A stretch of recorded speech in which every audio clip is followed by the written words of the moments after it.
I think I hear sleigh bells. It's Christmas season, and when we think of Christmas, we think about Christmas tree ornaments. So this month, the Four Ways Collab team is all going to be turning a different Christmas tree ornament. The one I've selected is this candle ornament.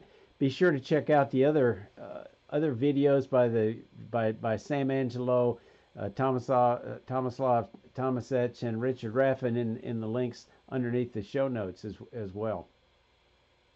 Okay, we're first going to turn the base with this little block 2 by 2 by 1 or 50 millimeter square by 25 millimeter thick. This is not the only way to do it. It may not be the best way to do it, but it's the way I'm going to do it. Big shout out goes to my friend Bert Delisle of Alberta, Canada for the plans and the idea for this ornament. This little blank is going to turn 2 of those bases, so we're going to center it. And I'm just kind of going to move it around until I get it squared up. This is end grain, or rather side grain, just like turning a little bowl. So I'm going to come in from the side with a bowl gouge from each side as we round it. You could cut these round on a bandsaw, but frankly I don't think it's worth the risk, and it's not going to do that much for you. I'm using a large step drive here to balance this thing, but I think a small one would probably work just fine. So we're going to come in from each side. I'm not going to do it this way because I'm going to be ripping out a lot of end grain. So I'm just going to be coming in from the side. Put a little more pressure on it.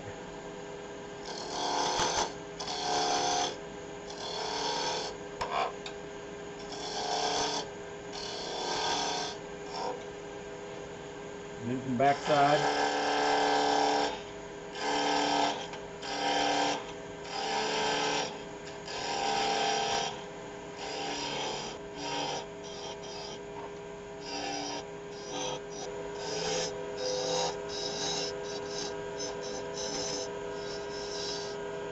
Now we're going to round over the end.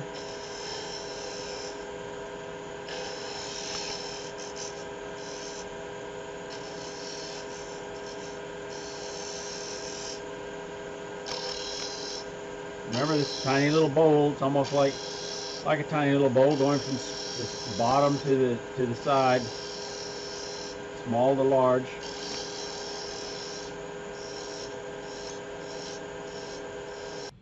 And we got it round, we got a little tear out, we can sand that later. Now we're going to put this in a chuck. Okay, remove the large step center with a knockout bar.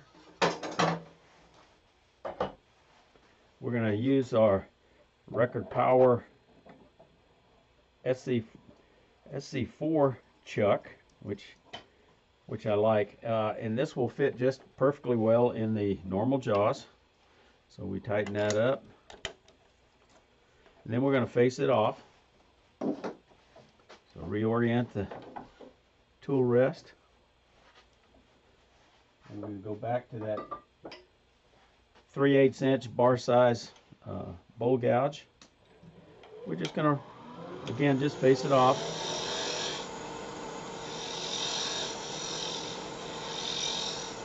And maybe go ahead and finish that round off a little bit more.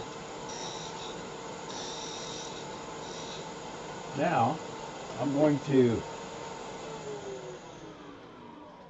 get a pencil. Yeah, your process may change, but I'm going to put a recess in here to fit these pin jaws, 1 1/8 inch. Actually, I'm going to use that mark left by that stem center. I only have to go just a little bit, just a tiny little bit wider than that, and that'll take care of it. So going back to the bowl gouge, I'm just going to open this up just a little ways before I use a recess tool. I'm only going to go down here a little more than 1/16 of an inch. Doesn't have to be very deep.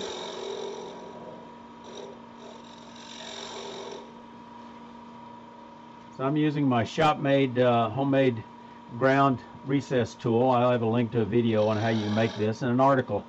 There'll be a link to an article that I published on doing that. You come in straight.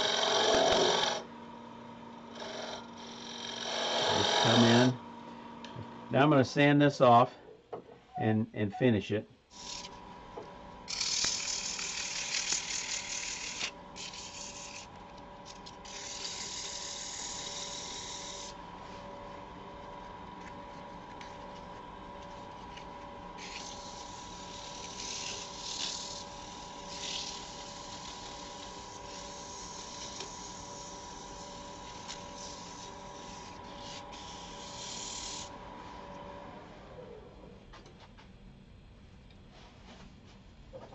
Now we're simply going to reverse it and do the other side. Again, face it off.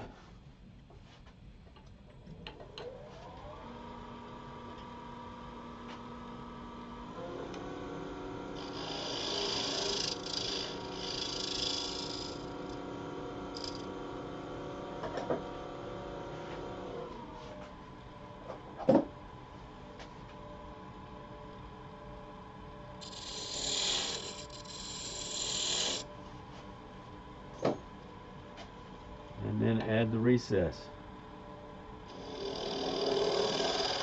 Actually, it's not worth picking up a bowl gouge. I can use this to hollow it.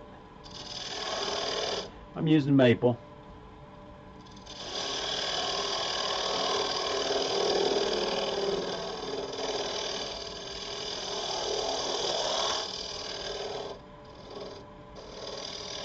And then sand this side off. We'll take this out. Take the chuck off.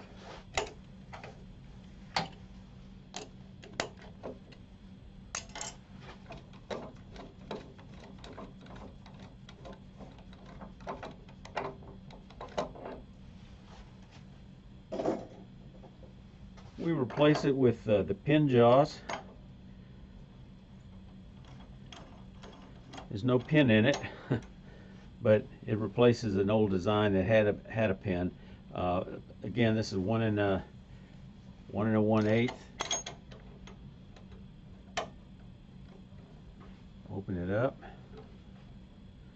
Now we're simply going to part it off into the 2 halves.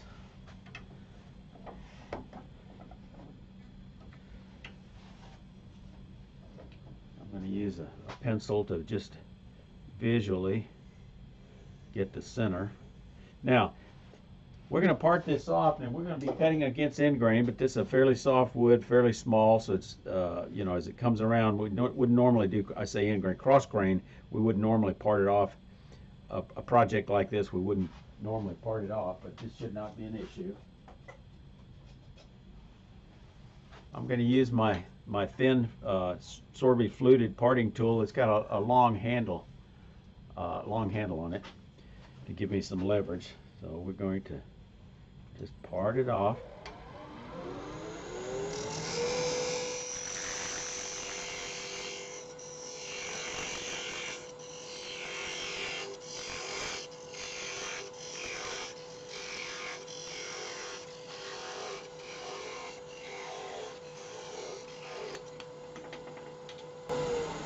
And we successfully parted it off. Okay, now I'm going to make a little dish in here with this raised area that looks like this. So that's just about 1 inch, I think, in diameter. Doesn't make a whole lot of difference as long as it's bigger than the candle.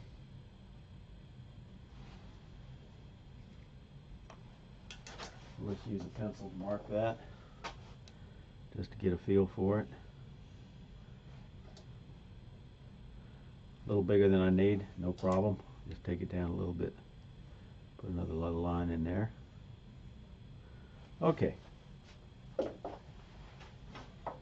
Readjust the tool rest so I can cut on center.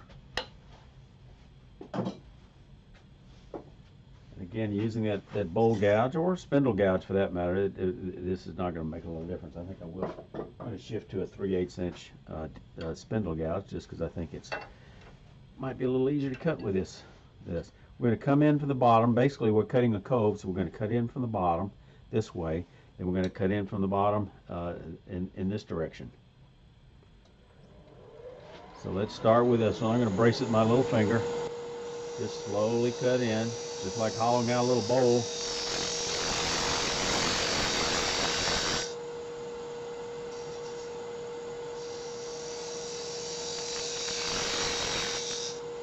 And we're going to cut in from this side.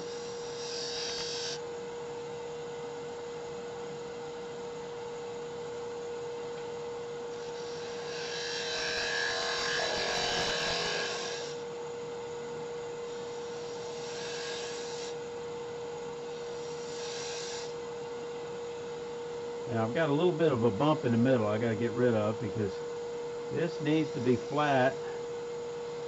Put that candle on. I've got a little bump in the bottom. I think the easiest way to get to that bump might be with a small scraper. Or actually, I'm going to switch to this very small cove tool, 1/4 inch.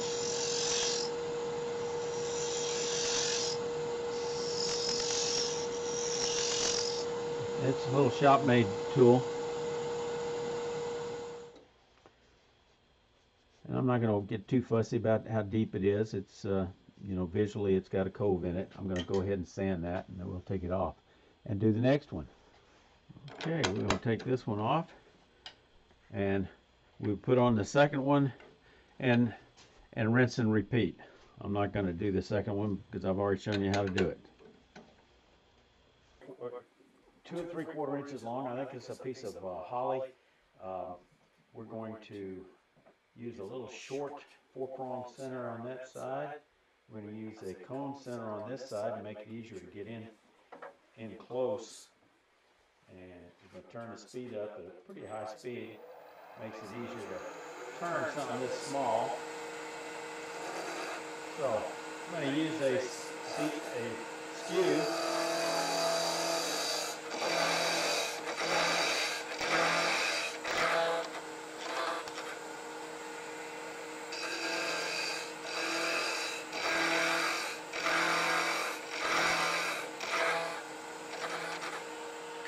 Turn at 11 o'clock on the clock face for clean cut.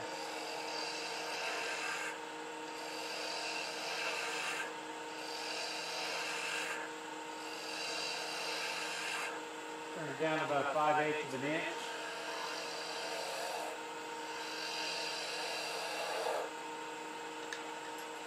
We can caliper that real quick with a 5/8 inch wrench. Almost there.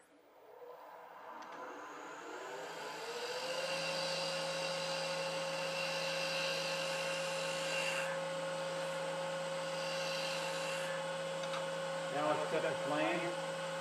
Turn the speed down just a bit. We're going to mark it. We're going to cut the flame by 3/4 of an inch. That's going to be waste where there'll be some damage.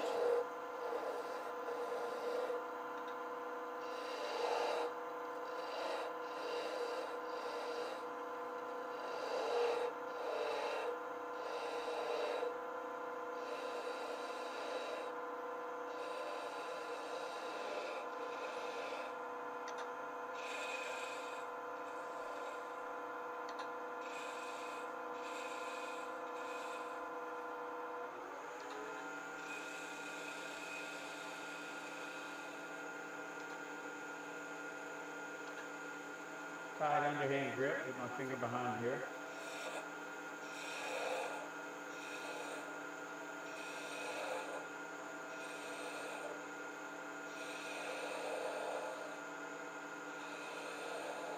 And before we go too far, since I'm going to drill a hole in there sideways, I'm going to go ahead and mark that,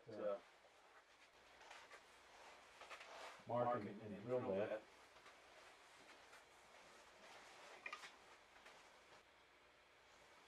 We want to drill it before we finish the flame because there'll more likely be some blowout on the other side, so we want to be able to turn that away.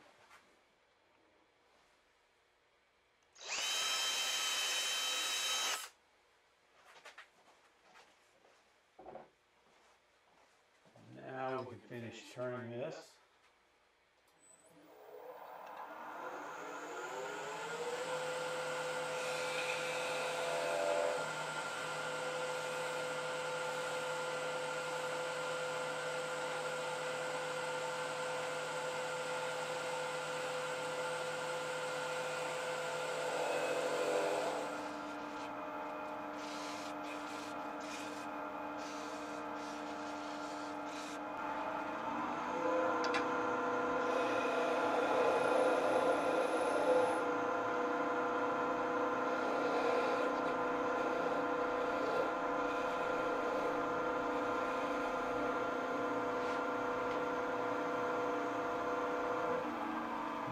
part it off. There we go. No real damage to the end. Stroking it with a little 180 grip. Won't be able to finish. And I can always push this up against a belt sander. It's got some a rough cut edge, but it'll work just, yeah, I think I'll have to. I think I'll cut the next, if I do a batch of them, I'd cut them on a table saw, chop saw to get a little smoother surface, but I can touch this against a bandsaw, a spindle sander, and then we'll just glue it together. Next thing we're going to do is we're going to put the ring on it.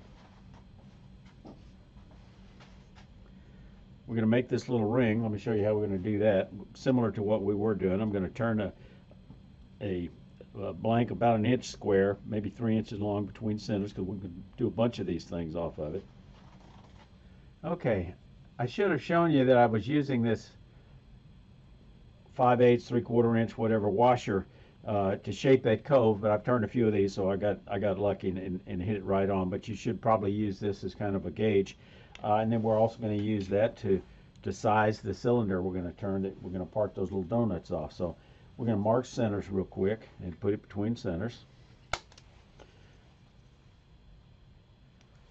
Okay, so you probably need to worry too much about marking centers. You probably judge it by it's had about into. Okay, so just like before, we round this off. You don't need a skew.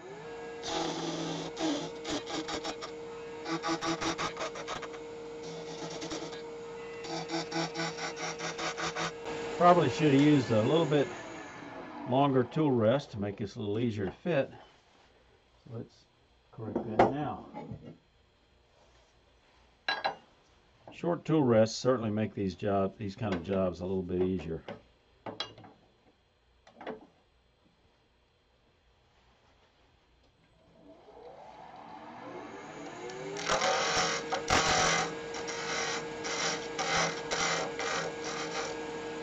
And then the planing cut.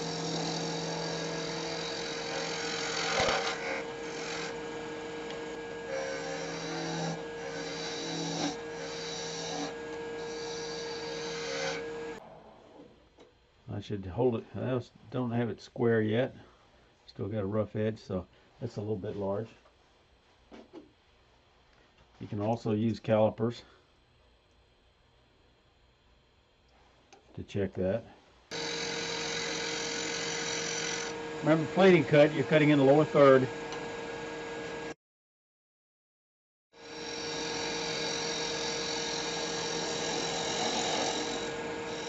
Alright, now let's put this in the chuck and start working our magic on the end.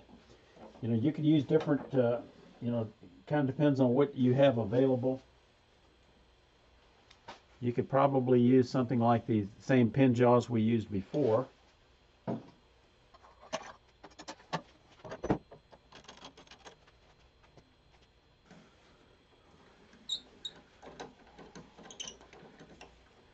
I'm going to put this down in there fairly deep.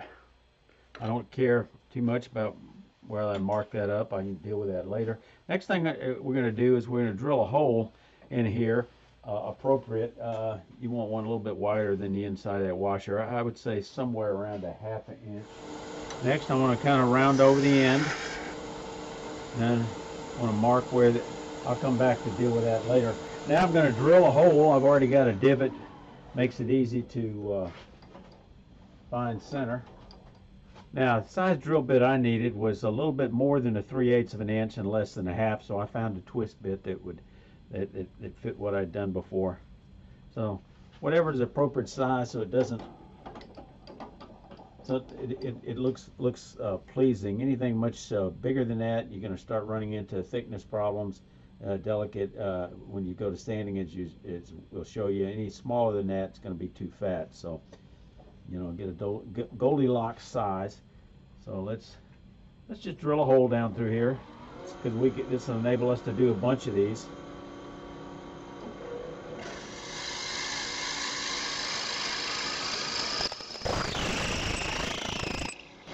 When it squeals, take it out. Now we can go ahead and round over each side. We're just going to round over this end. and screw it up a little bit. Then we're just going to do a rolling bead here on this side. Make it about that thick.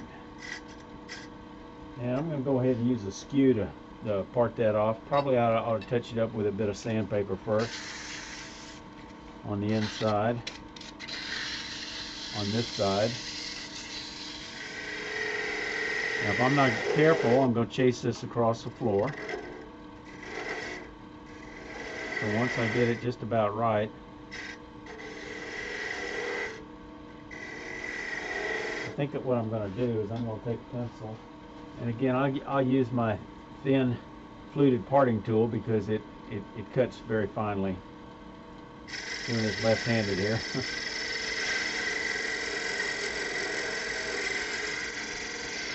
And there we are. And any tear out there we can deal with easily with sanding. You can do this sanding on a probably on a belt sander, but you'd have to watch your fingers. So just that little bit there, we can do that on this 120 grit on a piece of MDF. Get it flat, and then take whatever scrap you've got, maybe twist your cone to get rid of any fuzzies around the edges.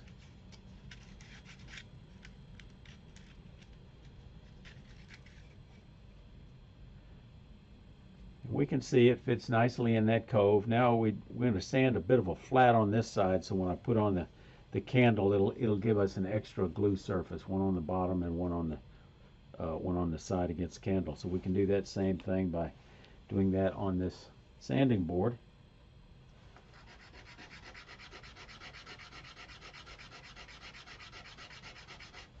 Just to get a flat sanding, an additional glue surface like that, and then we'll put it together with a little CA glue. Of course, once we finish with one little donut, go ahead and do a series of them because we're in production mode.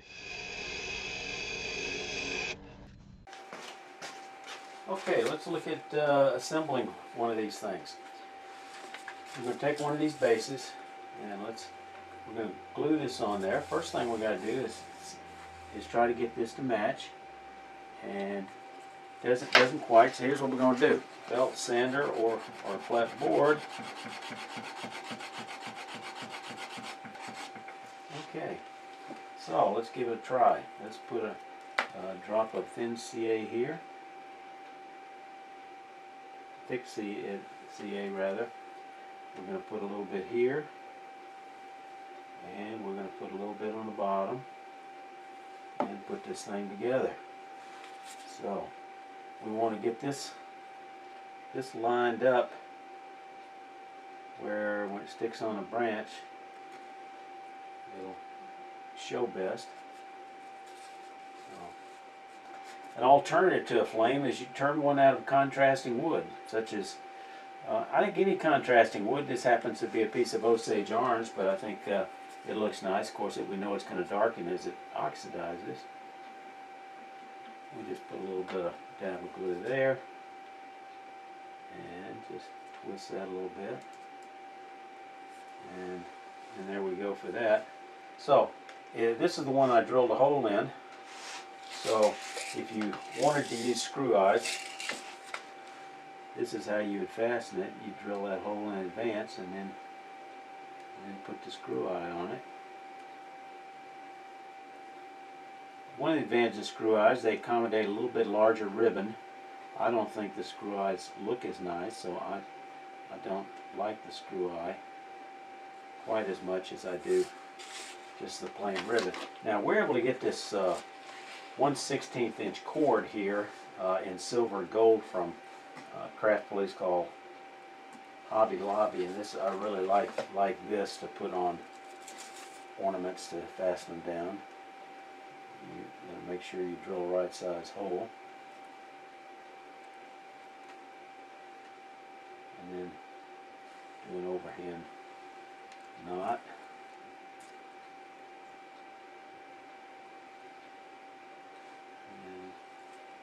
You have big fingers, you have a hard time.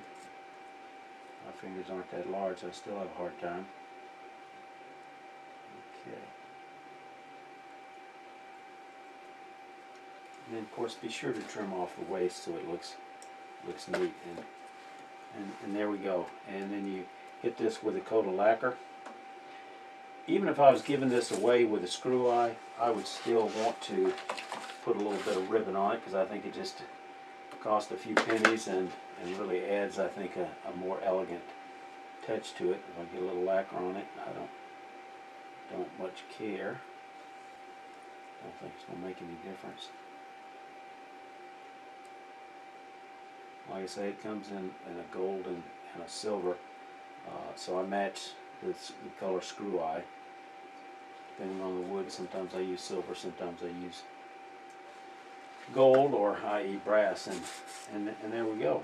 Another trick is just turning the candle out of contrasting wood. I think is a nice tip. If you are going to do this, you'll probably want to turn the ring out of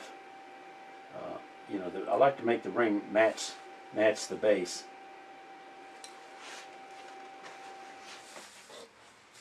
Y'all may not have seen this tip before, but when you're having to do some joinery like this in a hole you didn't drill it quite deep enough, plumber's reamer really makes quick work of that, giving you just fine-tuning an adjustment. Another trick, if those of y'all that are interested in dye you might try dyeing the flame instead of using a contrasting wood. I'm using Chromacraft, which I like because it's got 10% shellac, it's pre-mixed, and for as little as I use it, it's not worth trying to mix it up. This happens to be an alcohol base, so we're just going to put on some yellow dye liberally, try not to get on the candle.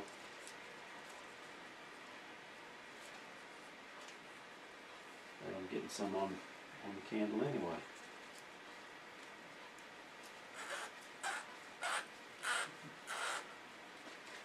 Okay, and now I've got a little bit of yellow on there. Now I'm going to contrast that with just a little bit of red, just to put some highlights, flame highlights on it. I don't know if I've got to mix this up or not. I don't think I do. And just a tiny little bit. If I can keep getting dye all over it, I think I'll just hold it with this right here. I'm just gonna hit it a lick and a promise, just to give it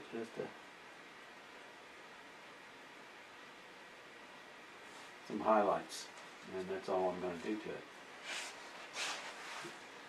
I take my Lazy Susan outside and hit it with a couple of coats of lacquer. If you enjoyed this video, click on the like button below and share a comment. And be sure to check out the videos by the other three Four Ways collab members, Richard Raffin, Tomislav Tomasech, and Sam Angelo. And remember, y'all stay safe. Come on back, you hear?